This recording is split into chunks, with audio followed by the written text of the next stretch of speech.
Praise the lord. Welcome to showers of blessing.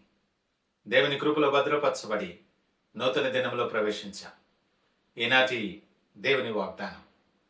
పర్వతములు తొలగిపోయినను, మెట్టలు తత్తరిల్లినను, నా కృప నిన్ను విడిచిపోదు. For the mountains may depart, and the hills be removed, but my steadfast love shall not depart from you. యెషయా గ్రంథం 54వ అధ్యాయం 10వ వచనం. Praise God. ఈ నూతన దినములో దేవుడు మీ కొరకు సిద్ధపరిచిన ప్రతి దీవెన ఆకాశపు వాకిళ్లు విప్పి మీ మీద కృమ్మరించునుగాక. మరి ఒక నూతన దినాన్ని ఆరంభిస్తున్న నేపథ్యంలో ప్రేమ కలిగిన వాగ్దానము ద్వారా దేవుడు మనల్ని దర్శిస్తూ ఉన్నాడు.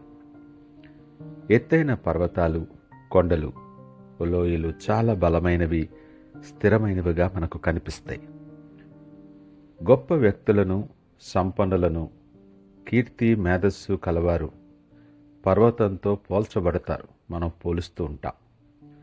కొన్నిసార్లు ప్రకృతి వైపరీత్యం, అనానుకూల పరిస్థితులు, భౌగోళిక పరిస్థితుల మార్పు వలన పర్వతాలు కరిగిపోతున్నాయి. పట్టణాలు సముద్రంలో కలిసిపోతున్నాయి. సునామీలు లాంటివి వచ్చినప్పుడు ఎన్నో ఊహించినటువంటి మార్పులు జరుగుతూ ఉండుట మనం ఎరుగుదాం.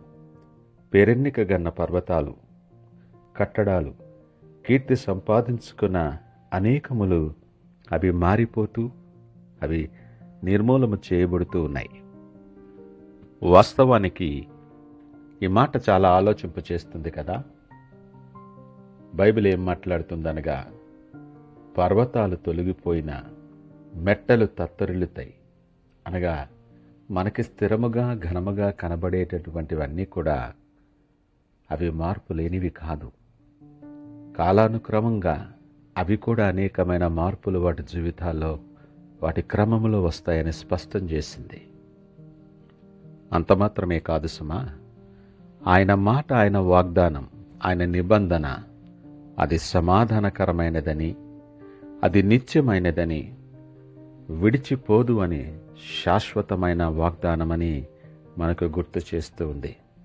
దానికి కారణం ఏంటో తెలుసా? ఆయన కృప మనలను విడిచిపోదు అన్న కారణము చేత ఆ నిబంధన సమాధానకరమైనదై నిత్యమైనదిగా నిలబడుతూ ఉంది. కృప కలిగిన వాడు ఆయన. మనను అనుదినము నూతనమైన వాత్సల్యతతో ఆయన నింపుతూ నూతన పరుస్తున్నాడు. ఈ మాటలు వింటున్న ప్రియ దేవుని జనాంగమా, ఈ మాట మనము గ్రహింపులోనికి తెచ్చుకోవాలి. తొలగిపోయే పర్వతాల కంటే, తత్తరిల్లిపోయే మెట్టల కంటే దేవునికి ఇష్టమైన వాడు నిత్యము నిలుచును అన్న మాటను మనం అర్థం చేసుకోవాలి. దేవుని కృప, కనికరము వారిని విడిచిపోదు, అది శాశ్వతమైనది. నీ ప్రతి పరిస్థితికి చాలినదై నిన్ను బలపరచి నూతన పరిచేటటువంటిది ఆయన కృప. ఈ ఉదయకాలం మాట్లాడుతూ ఆయన నీతో అంటున్నాడు, నా కృప నీకు చాలు. ప్రియదేవుని జనాంగమా, ఒకసారి మన అనుదిన జీవితాన్ని, మన ఆత్మీయ జీవితాన్ని, విశ్వాస జీవితాన్ని ఈ వాక్యపు వెలుగులో ఒకసారి పరీక్షించుకొని చూద్దామా? నడిచి వచ్చిన మార్గాలలో అనేక సార్లు మనము తొలగిపోయి ఉండొచ్చు. ఆయన మార్గాలలో అనేక సార్లు ఆయనను నిర్లక్ష్యము చేసిన నేపథ్యం ఉండొచ్చు. కానీ ఈ దినము, ఈ క్షణము, ఈ మాటలు వినటానికి దేవుడు నిన్ను సజీవుల లెక్కలో లెక్కించాడు. కారణం ఏంటో తెలుసా? ఆయన కృప నిన్ను విడిచిపోలేదు. అది సమాధానకరమైనటువంటిది, నిత్యమైనటువంటి ఆయన కృప నీ మీద కృంభరించబడుతూ ఉంది. ఈ కృప నీ జీవితంలో ప్రతిదినము కొనసాగాలి అంటే ఆయనకిష్టుడైన బిడగా నువ్వు జీవించగలుగుతున్నావా?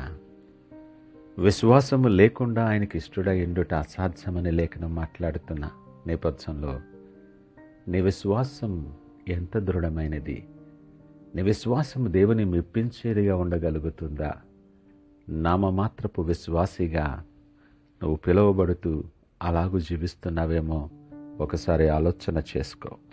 ఎంత స్థిరమైనటువంటి వాగ్దానమో, నీకు బలముగా స్థిరముగా కనిపించేటటువంటి పర్వతాలు, ఎత్తైనటువంటి పర్వతాలు, కట్టడలు, మెట్టలు ఇవన్నీ కూడా తత్తరిల్లి కూలిపోయిన నా కృప నిన్ను విడిచిపోదు. ఈ ధన్యతలో నువ్వు నిలుచుండాలని ఆయన ఇష్టపడుతూ నీతో మాట్లాడుతున్నాడు. ఆయనతో ఉన్న సహవాసం, సంబంధం ఈ పర్వతముల కంటే, మెట్టల కంటే ఎక్కువ దృఢమైనది, ఎక్కువ మన్నిక కలది. గమనించాలి.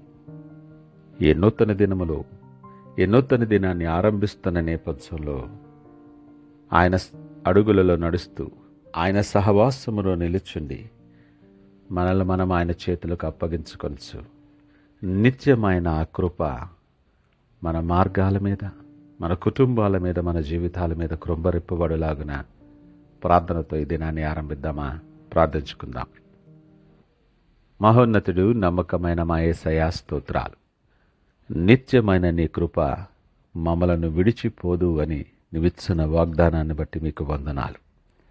ఎంతో ధైర్యపరిచే మాట ద్వారా మమ్మలను దర్శించారు ప్రభువా. నిజమే, మాకు కనబడుతున్న పర్వతాలు, మెట్టలు అవి తత్తరిల్లిపోయిన నీ కృప మమ్మల్ని విడిచిపోదు. ప్రతిదినము మా జీవితాల్లో నూతనమైన వాత్సల్యత మీకు పుట్టుచున్నదన్న మాటను బట్టి కృతజ్ఞతాస్తుతులు తెలియచేస్తున్నాం. మా మార్గాలు సరిచేసి ఇదిగో నీ చేతులకు మా చేతులు అప్పగిస్తున్నాం.